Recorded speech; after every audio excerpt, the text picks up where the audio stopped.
It continues to be pummeled, just pummeled every single day by cyclones and lots of issues with droughts and so on. We're losing anything between $7 and $5 billion a year due to climate change.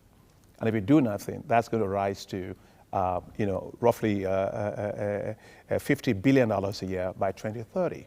The issue is, how do we support African countries to build more resilient economies, to be able to also generate the resources they need to be able to adapt to climate change. The annual meetings this year is focused on how we're going to mobilize private sector financing to deal with climate issues and also green growth, but also looking for ways in which we can get private sector to invest in green infrastructure. Africa has been deeply affected by the geopolitical instabilities in the last year and has been impacted a lot, and it turns to institutions like the African Development Bank to try to find solutions to these issues. How have you been dealing with the crisis? Immediately we realized that many African countries were at the risk of having food insecurity because of this geopolitical risk.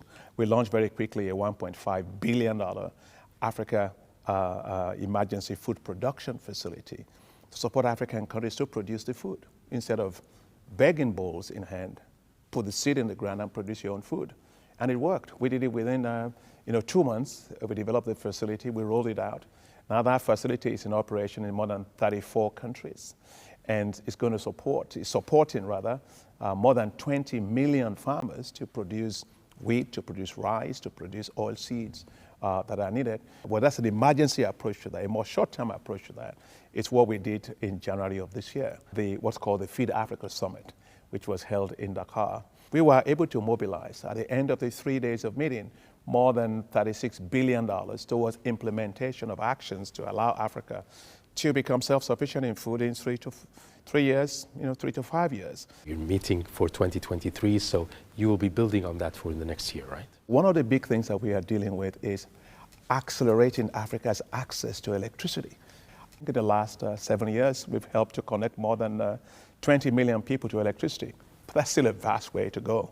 China is one of the countries that has been cooperating with the African Development Bank to achieve its goals of sustainable development and social progress. Can you tell us more about this cooperation? China is an important shareholder also of the African Development Bank, just as it is a very important shareholder as well of the World Bank.